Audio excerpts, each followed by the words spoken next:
is sacred. The seed is round. The womb is sacred. The womb is round. The egg is sacred. The egg is round. The nest is sacred. The nest is round. The earth is sacred. The earth is round. Life is sacred. Life is round. The family is sacred. The family is round. The fire is sacred. The fire is round. The story is sacred. The story is round. The seed is sacred. The seed is round. The womb is sacred. The womb is round. The egg is sacred. The egg is round. The nest is sacred. The nest is round.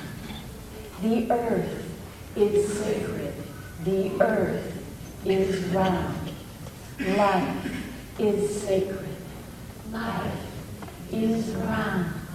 The family is sacred. The family is round. The story is sacred. The story is round. The seed is sacred. The seed is round. The womb is sacred. The womb is round. The egg is sacred. The egg is round. The nest is sacred. The nest is round. The earth is sacred. The earth is round. Life is sacred. Life is round. The fire is sacred. The fire is round. The story is sacred. The story is round. Hope. Why are all of us here from our villages, our homes, our families? Because the very best storytellers are the very best listeners. Because each of us here in this community loves the honor of being heard. Because every one of us is an expert at story making, story being, story living. Because all of us are firing, igniting, transforming this fire. Because each of us came with a flame. Each of us has a story, an entire saga of stories burning within us. Because the stories aren't happening just up here. The stories are welling up from out there and within here. Because all of us are part of the cauldron, inspired, sharing, and alchemically changing, so that each of us makes the story anew. A story doesn't just exist as the teller expresses it. It only lives as you, we, the listening audience, recreate it within ourselves. There would be no stories if it weren't for all of you, all of us. Storytelling is the sparkler, the explosion inside. Storytelling is the firework and the silent little ember. Each of us is fanning that ember. And each of us, like all of our ancestors, will carry it home precious in our hearts and hands. to flame anew in the circle of our families. Tonight, November 5th, is the celebration for the Celtic people of the bonfire, the boon fire, the fire that brings luck and breeds, beckons the future and all the stories to come with it. Each of us has brought our torch from our people, our roots, our voices to add to this boon fire. It's also Guy Fawkes Night for the British. Times of explosions, times of popping out with a story, I can't hold it in anymore. Every single person here is a master story beer. Each of us lives long lives filled with short stories. Let us all bring our lights to shine the way, illuminate the steps of those behind us, warm ourselves so that we can gather together, and heat our food so that we can nurture each other. This is the bringing of the Nightfires. It is in us. We are humans. It is in us, our nature, to be storytellers. Our harvest that we bring from all of our far villages is our story. Let us look across this night fire and see all the faces of our tribe. I am no longer a stranger in a strange place. You are no longer a stranger in a strange place. We are with our tribe. Look and see who is here sitting with you at the night fire. Remember and make these stories part of the web. Weave them all the way home. Ho. The seed is sacred. The seed is round. The womb is sacred. The womb is round. The egg is sacred. The egg is round. The nest is sacred. The nest is round. The earth is sacred. The earth is round. Life is sacred. Life is round. The fire is sacred. The fire is round. Our stories are sacred. Our stories are round. We are the family. Oh.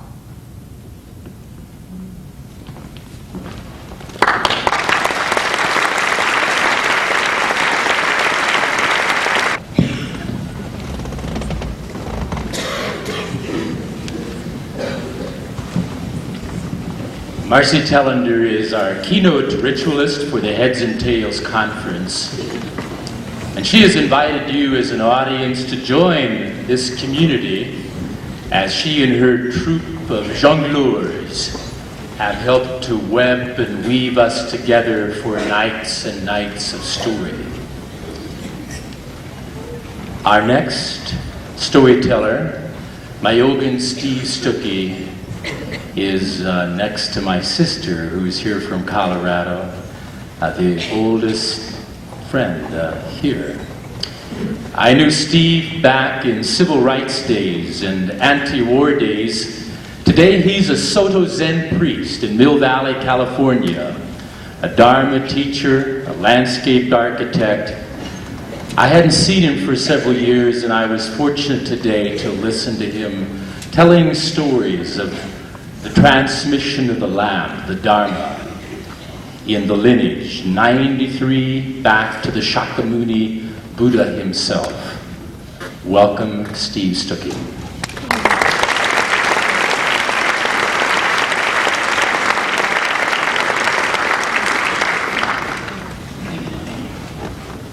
Mark asked me to chant the Heart Sutra. And I want to dedicate it to each of you, or to that which is most profound, most deep, and most high within each of you. Way back in 9th century China, when Dongshan Yangshe was a little boy, he went to the temple and he heard the priest chanting, Avalokiteshvara Bodhisattva, when practicing deeply the Prajna Paramita, perceived that all five skandhas in their own being are empty and was saved from all suffering. O Shariputra, form does not differ from emptiness.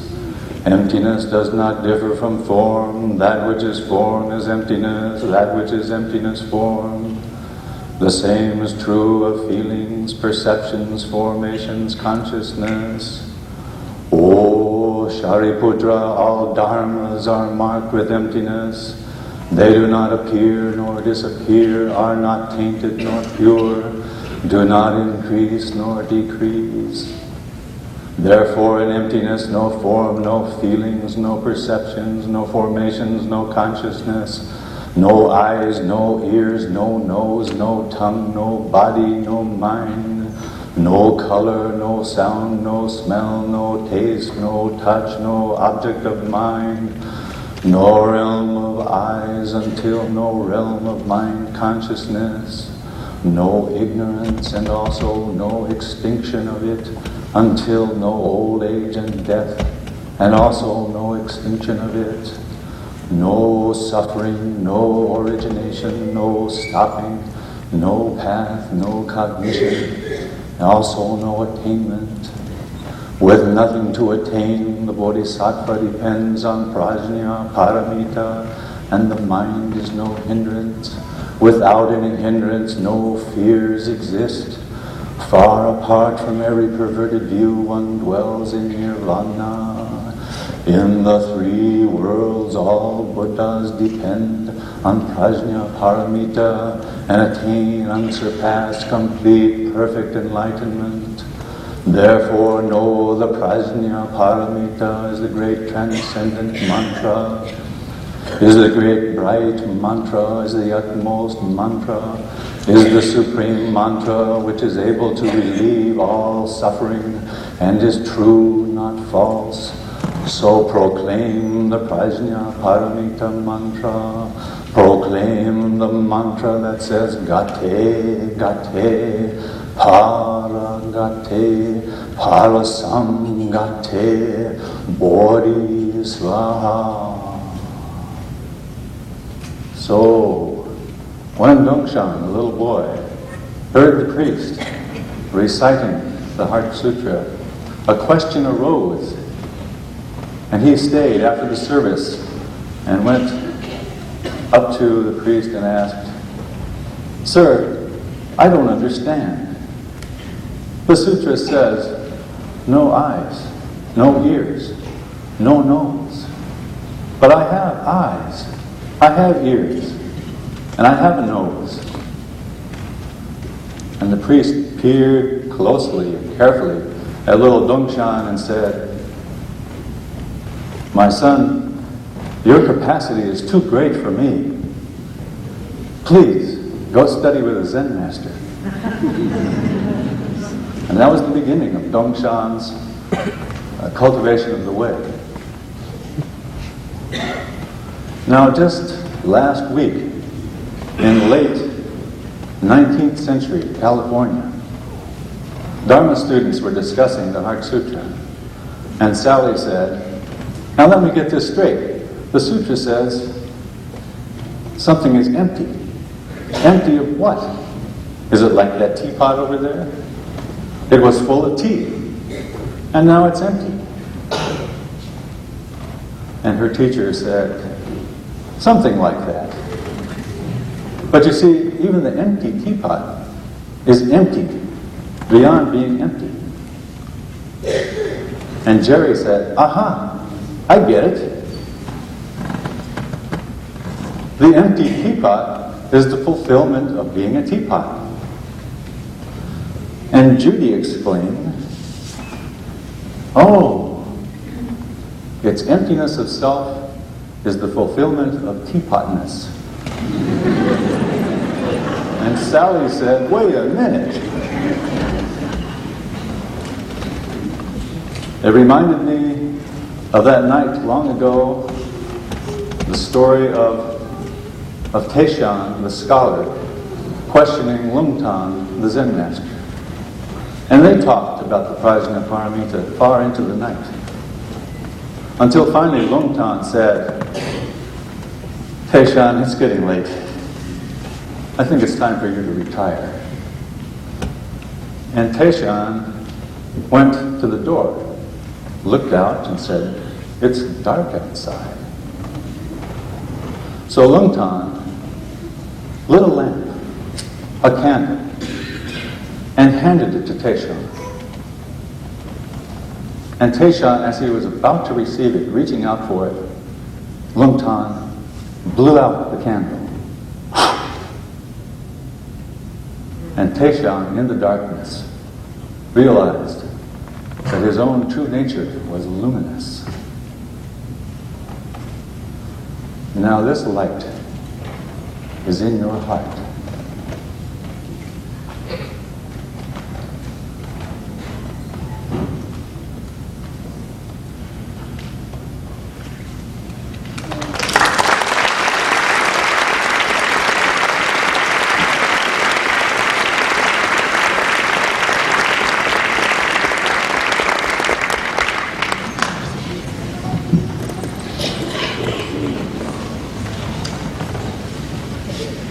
Pulling even closer to the fire.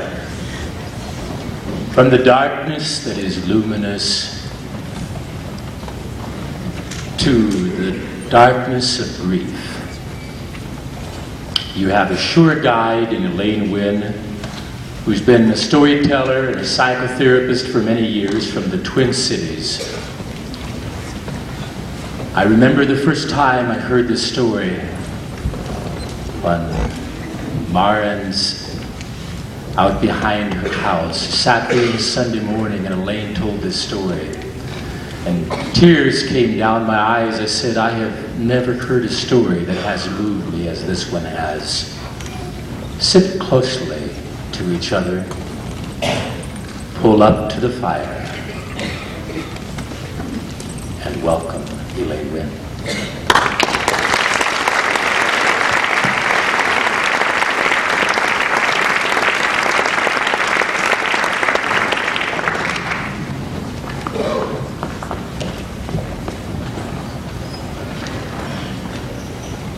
Sometimes when I tell this story, I say that if you have had some loss recently, you might think you would like to go to the back of the room and maybe even leave at some point. Or if you feel that way, you might even find yourself leaving my story or the story I tell and letting your imagination take you into your own story.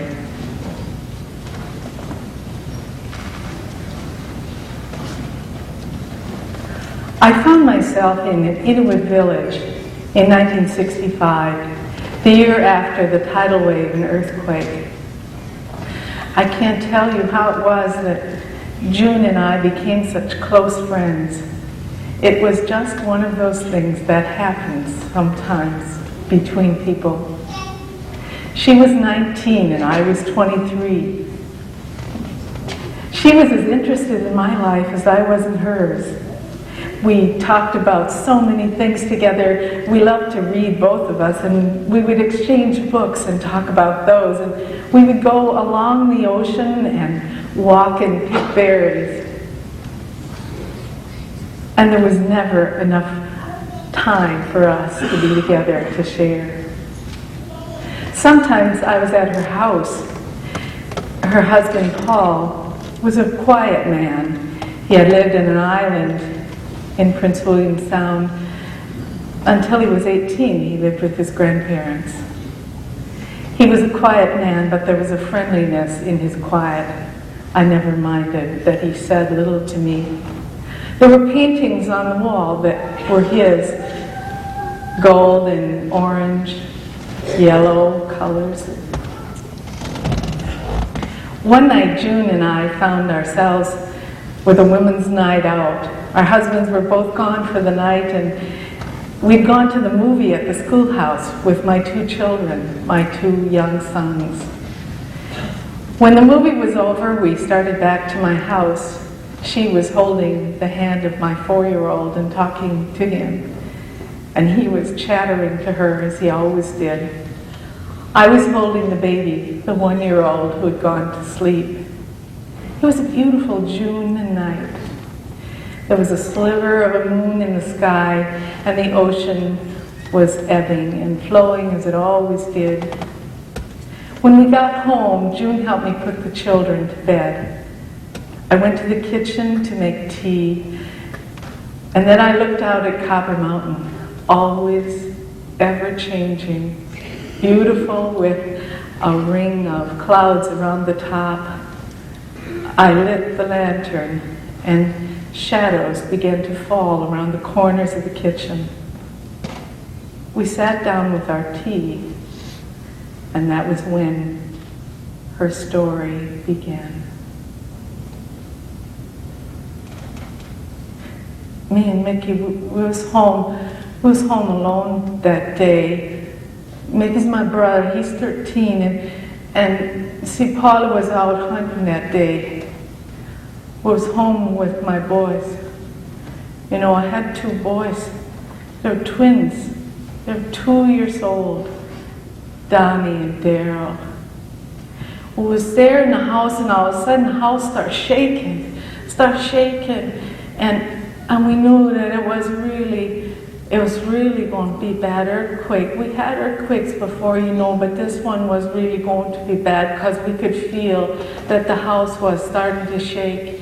It was moving back and forth, and I saw one end of the house start to come up. We were holding on to those kids. We was holding them so tight. And then finally the earthquake stopped. It seemed like about an hour, but I think it was only 5 minutes. So then we was going to go out the door, but the door was stuck. So Mick started working on the door. He took the screwdriver, and took him quite a while to get that door open. And then went out on the porch. I said, Mick, we got to get ready to go now because it's going to be tidal wave. There's always a wave after an earthquake. He said, I know, June.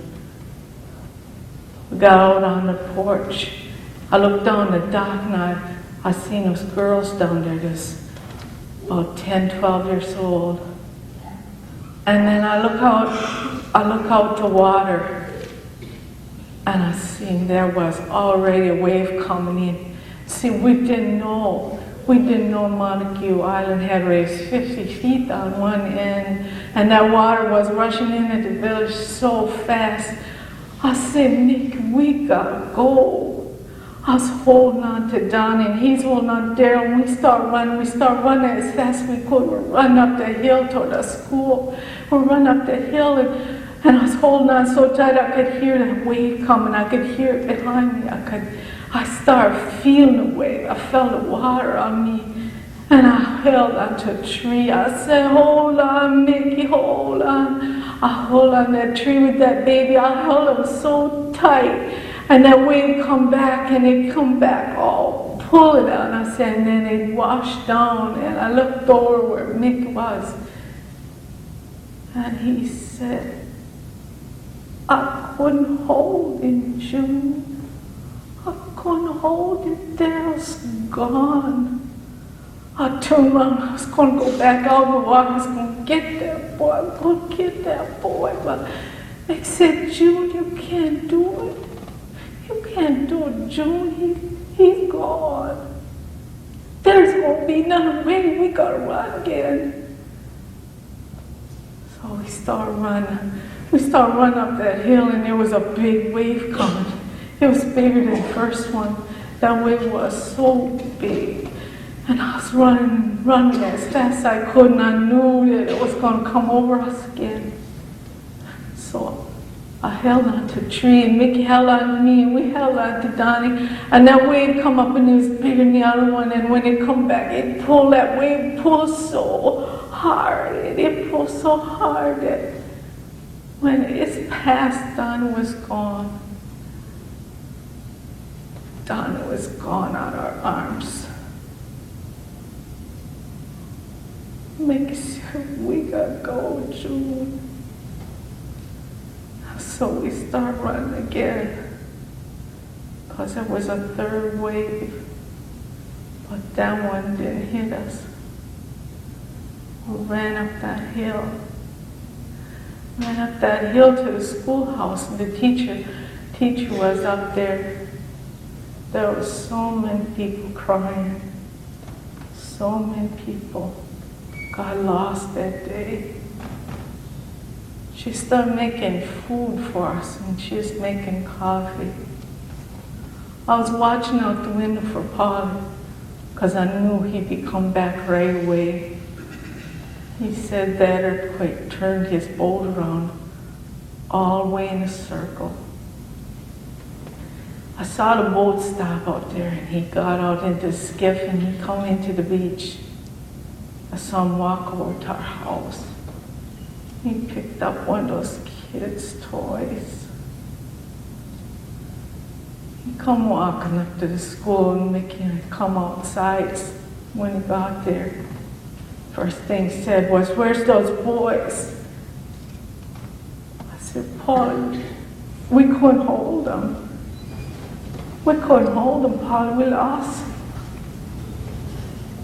I should have been here. I know I should have been here. I could have held those boys.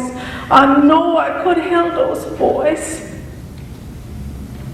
Paul turned around, he went down, he started working on the boat. You know, because that's what Paul does when he feels bad. He goes down, he works on the boat, and then feels better.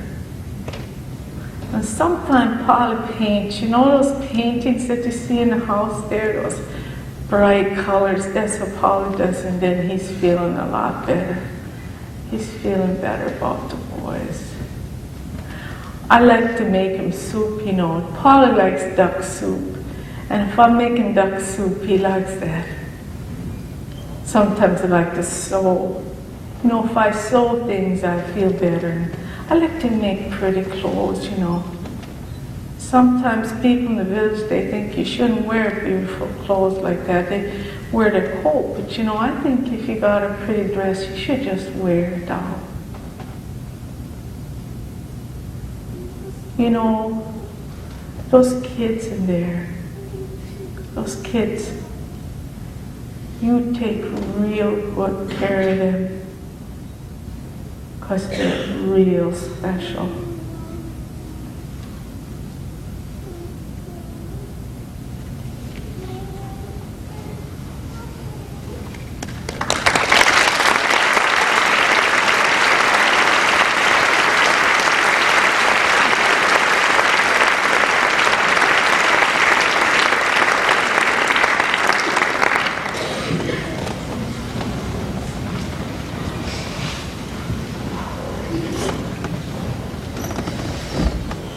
To be mundane for a moment, people from Heads and Tails Conference who are at the In-Towner, please do not worry about the shuttle bus. We'll have someone out there to hold the bus for you. And people of the conference who have cars, make sure that we wait at the entranceway. I think Harriet is going to call out for rides. So feel confident that you'll find your way home. And we here in the audience tonight need a master storyteller to bring us home to the end of the concert. The ending lines of Elaine's story about taking care of the little ones. We have a storyteller who's been a classroom teacher who has that place of heart. Left that career to become a full-time storyteller, traveling around many continents already. A small-town boy from northern Illinois who has learned how to shape story with incredible beauty. He'll bring us back again. Welcome, Jinpei.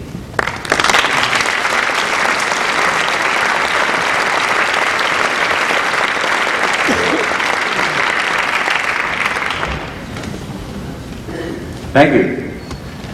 Well, like August, I did grow up in a small town, Spring Grove, Illinois, just within spitting distance of the Wisconsin state line. A small town on the banks of the Nipperson Creek. Nippersink is a Potawatomi word meaning small waters. And it was a small town located on the small waters. Everybody in that town had a nickname, or nearly everybody. There was Happy Wagner, Squirrely Ash, Skunk Orvis, and Jerky John. Those were all friends of my parents. Actually, we kids knew Happy. He was a nice guy. He was nice to us kids, and we liked it when Happy was around. The rest of them were friends of my parents. My father had a nickname. His nickname was Shorty, Shorty May. He wasn't particularly short, but he was the second son born to a farm family of 12. And I think my Uncle Ben, the oldest, gave him that nickname, Shorty, and it stuck. He was 51 years old when I was born. My mother was 42. We were a Catholic family, and I was a rhythm baby. My mother always said we Catholics are always thinking about two things, rhythm and bingo.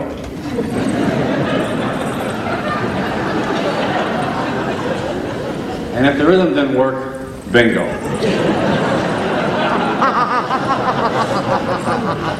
Now, there were certain distinct advantages to being an afterthought. In my case, it was that when I turned 6, that was before kindergarten came to McHenry County in Burton Township where I live. I wasn't old enough for first grade yet. My older brothers and sisters were either married or had jobs or were in high school. My mother had a job working at the Woodstock typewriter factory, the typewriter of Whitterford Chambers fame.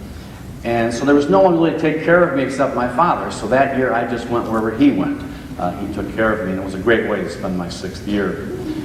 I remember sitting on the big tractor seat with him, the big old iron tractor seats with the holes for the rainwater to drain through.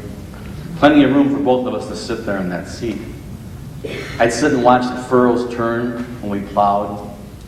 Sometimes I would help him steer. Most of the time I would just hang on to his arms, daydream, and enjoy the smell of the sweat in the Old Spice. During the summer, the warm months, we'd come down the lane. Sometimes he'd stop the tractor under the chokecherry tree. Turn the engine off, get real quiet when a big engine like that shuts off. I'd climb out of the tractor and pick the chokecherries. We'd sit there in the shade eating chokecherries. Now, they don't call them chokecherries for nothing. Bittersweet with a big pit in the middle, but I liked being there in the shade with my dad, eating something wild we had picked.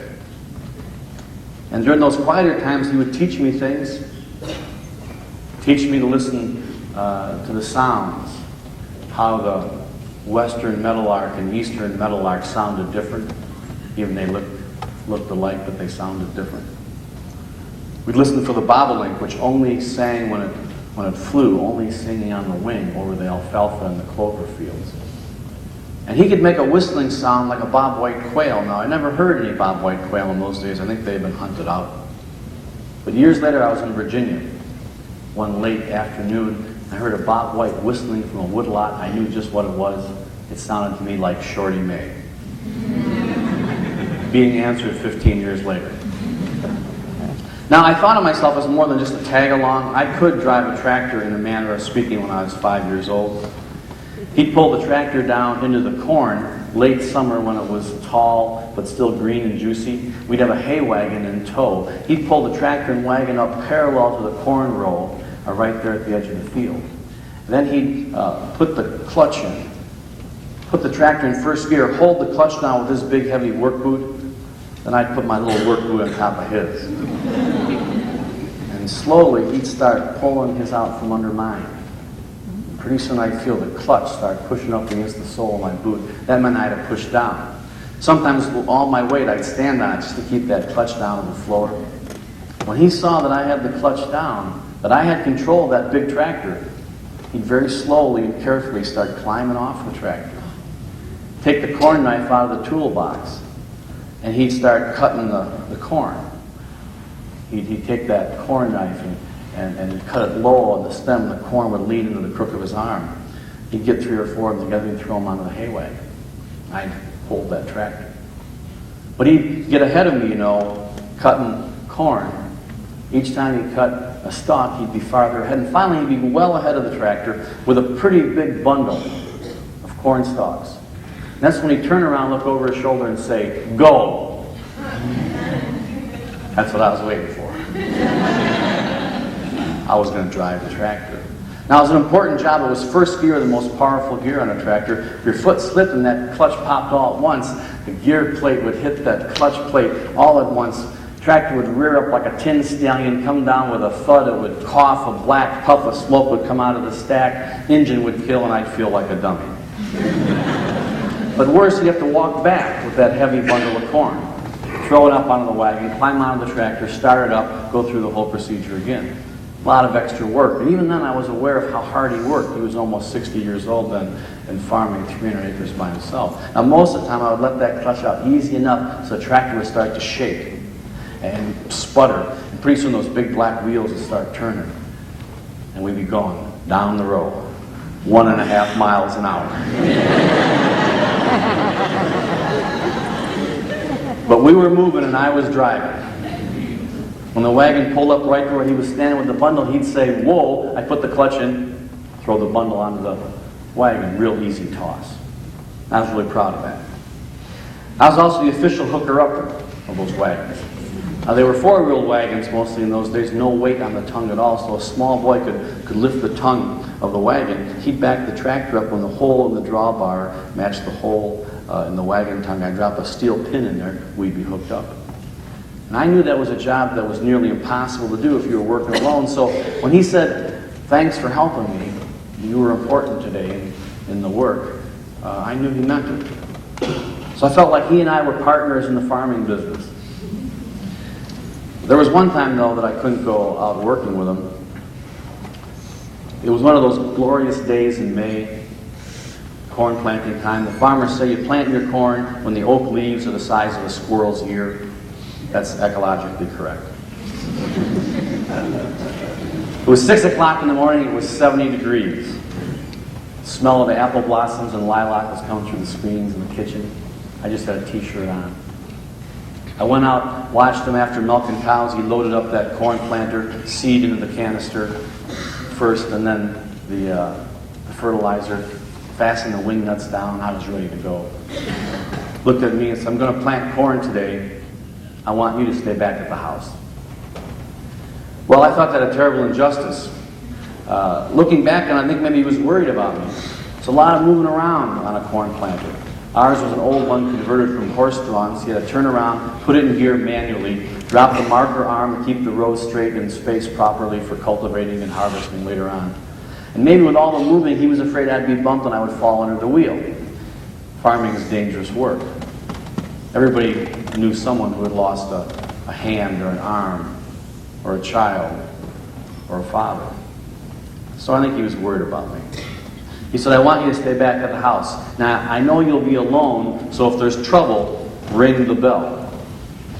Well, we had an old rusty bell on top of the shanty, the building that was attached to the house. I'd never heard it ring. It had a rope, but that rope was tied off up on a rafter. Well, that day he put a ladder up against the wall, the inside wall of that shanty, untied that rope, and it tumbled down, unfurled right down to the ground where I could reach it. Old, greasy hemp rope. He said, "It's not for fun or foolishness, but if there's trouble, pull on the rope, ring the bell, I'll hear it out in the field, I'll come in on the tractor. Then he got out in the tractor and he started down the field row, and I watched the tractor get smaller and smaller and smaller and then turn the corner. And he was gone. And I was back at the house alone. I didn't like it. I messed around the haymow killing some time. Then I thought I'd go in that shanty. It was an interesting old building. It was built originally for carriages, much too narrow for the big cars we had in the 50s. Now they use those shanties now on all those gentlemen's farms. You know, those shanties went right from buggies to Toyotas. Back then there'd just be some rusty license plates tacked to the wall, maybe some ball tires. I liked it all right because I could usually find some greasy, rusty thing to play with in there. That day when I walked in there and my eyes adjusted to the darkness, I saw our dog Bootsy laying in a dirt hole.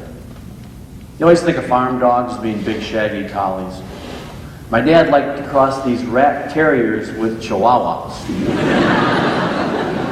And that was Bootsy, little ornery, yappy dog. She'd get right behind the cow, she'd bite him right in the heels, they'd kick right over the top of her. Worked out pretty well. She was a cattle herding chihuahua. They never quite figure out where she was, you know, back there. One day we had an old brindle cow, though, used to kick straight out like a mule, just a short kick like that, caught Bootsy right between the eyes. Hunted her through the air in a spiral. She came down in that spiral. I was afraid she was going to screw her tail into the ground. She hit with kind of a sickening thud. She gave a couple of kicks with those little white feet, you know, that's why we called her Bootsy, and then she was still, a little fountain of blood that came out of her nose quit, and there she lay. I put her in a gunny sack. I dragged her all the way home. Probably didn't do her any good. I set her at the foot of the bed. I cried myself to sleep. I was going to bury her the next morning. Next morning I woke up. So did Bootsy. Jumped right out of that sack, trotted across the plank floor just as easy as you please, even cleared up this disgusting nasal snort that she had all her life.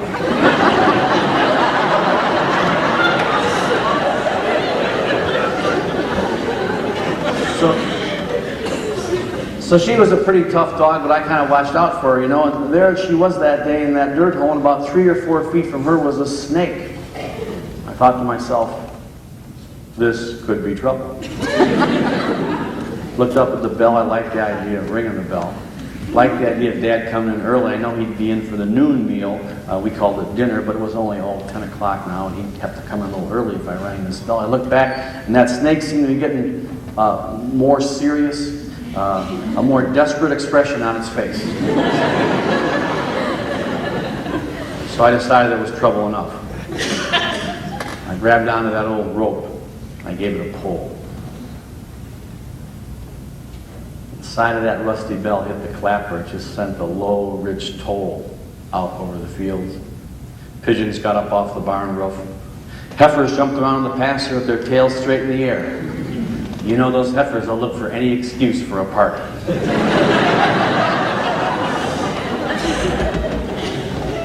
I liked it so much I rang it again. The heifers were grateful. But when that toll drifted off, I heard another sound. It was the sound of a tractor. It was Dad's tractor. Every tractor engine sounds different. He had heard the bell, and he was coming in. It wasn't long, and I saw a stream of exhaust smoke over the corn crib. Then him coming around the corner of the tool shed, really moving. He had the old Farmall H International tractor in road gear. Now that was unusual for him, because he farmed most of his life with horses. He was born in 1896. Big, muscled Percheron and Belgian horses with feet the size of serving platters, and withers, shoulders taller than a man's head. And he loved those horses. He trained them, took them when they were young and raw, and gentle broke them, always gentle broke them. But by the time he got done, they would work with a man side by side for the rest of their life. They'd be like a member of the family. And he loved working those horses. He never quite trusted tractors, didn't like tractors very much. The joy of farming maybe went out of it a little bit for him when the tractors replaced the horses. He'd drive in second gear, third gear maybe, not very fast. So that day when I saw how fast he was coming around the tool shed there, I thought he must be terribly worried, and maybe I am in trouble.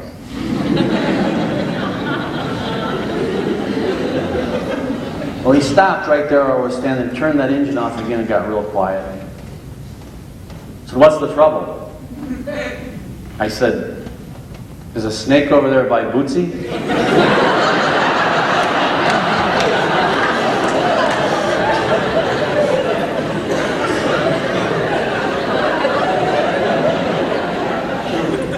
It was a garter snake. It was about 8 inches long.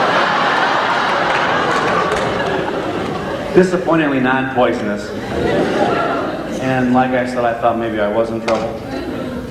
But I could see he let go with a breath, you know, his shoulders just kind of sagged like he was relieved that I was all right.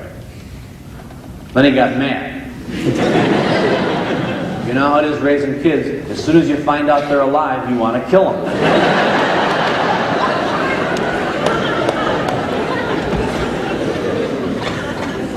So he had a lot of work to do, a lot of planting. And he couldn't be coming into the house every time a little snake was bothering Bootsy or some such thing. Got off the tractor and walked past me, shook his head, said I was bugs, which is his way of cursing at me. And we had an early dinner, early noon meal. He listened to the farm report that came on the radio, and then the music that would come on the old WLS barn dance station out of Chicago back in those days. Chicago used to be a center for country music.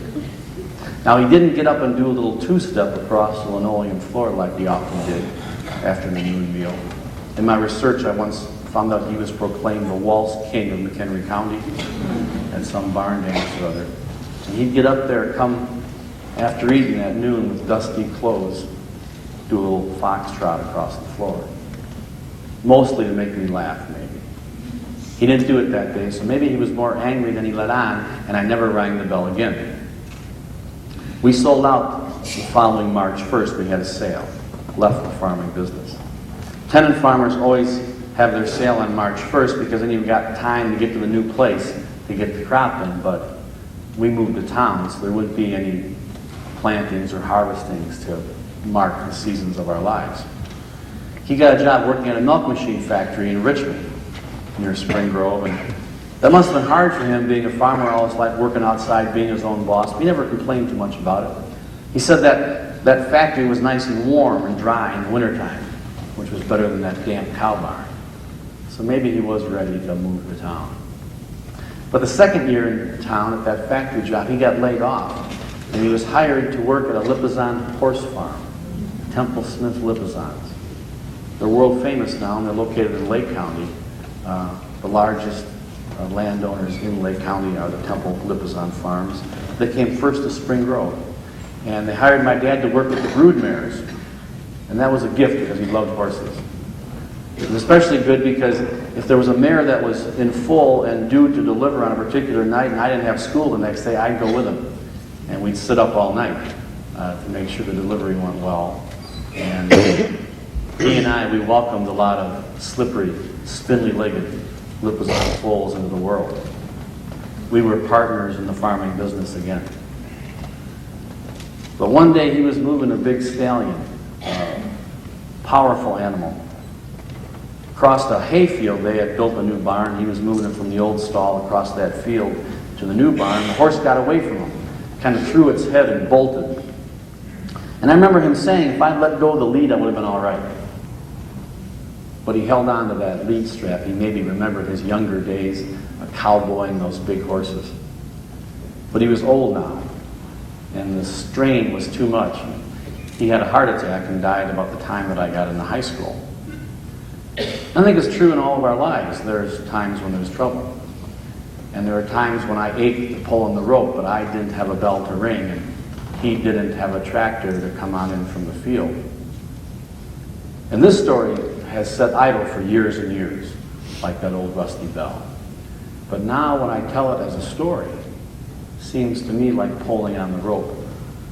And when I see in your eyes that you hear that bell, or maybe a bell of your own, then I know I've rung it. And when I think that here tonight, some 30 years later, you good people now know a little bit about Shorty May, the man who taught me to listen to the land, and the man who taught me to listen to its people, then I can hear the tractor coming too.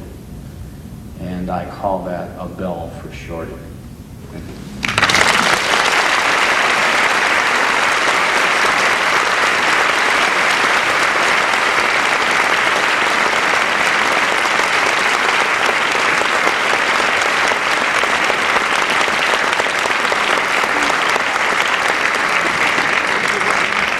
You all have been a lovely audience tonight.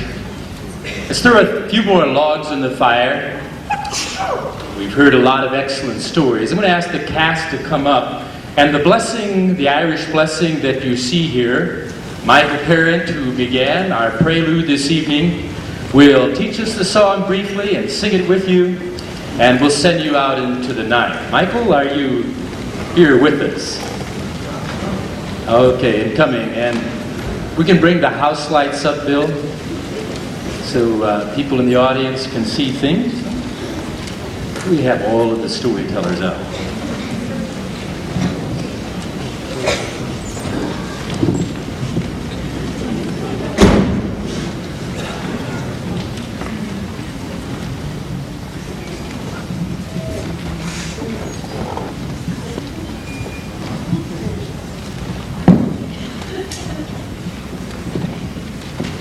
I'd like to do it one line at a time, and then we'll all do it together after you get into your ears. Actually, the lines are not divided the way we're going to do it, but it's good that you have the words. So how about if we do it this way? I'll sing a bit of it, and then look at you. And you. For those of you who need to know, it's the key of E. Well, some people can't sing unless they know the key. May the road rise with you. May the road rise with you. May the wind be always at your back. May the wind be always at your back. May the sun shine warm upon your face. May the sun shine warm upon your face. May the rain fall soft upon your fields. May the rain fall soft upon your fields. Until we meet again, until we meet again. May God hold you, may God hold you in the hollow of His hand, in the hollow of His hand. You ready? May the road rise with you. May the wind be always at your back. May the sun shine warm upon your face. May the rain fall soft upon your fields. Until we meet again, may God hold you in the hollow of the hand. Thanks a lot for coming.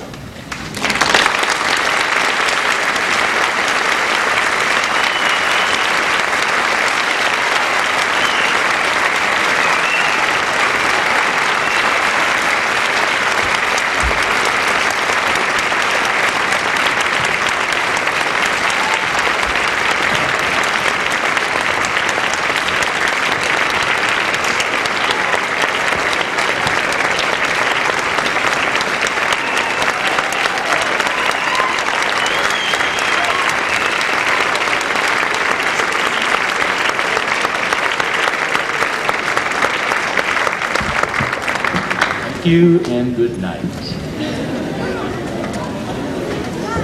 You were expecting 15 more minutes to warm up, weren't you? You kind of faked me out with that short introduction, I gotta say that. Okay, well, is there a big difference between what this sounds like and... Okay, I'll use it then. Okay, let's sing a little bit, okay? My dad used to sing this song, and he sang it with a French accent, and he knew what this song was about. My family's timing was excellent. They decided to uproot from Quebec when my dad was a young kid, actually. I think he was 8 or 9 years old. And they came to the States, and 2 or 3 years later, the Depression happened in the land of milk and honey. This song was written, actually, a couple years before the Great Depression by a man named Harry Woods. And you might know some of his other songs, but in any case, Harry Woods was a honky-tonk piano player whose right hand was fully formed and with which he played the melody. His left hand was no more than a stump, actually. And he played the bass notes by kind of going up and down the piano like this, see? And he wrote this song, and without further ado, if you know it, please jump in. If you don't, hum, tap your feet, whatever you'd like.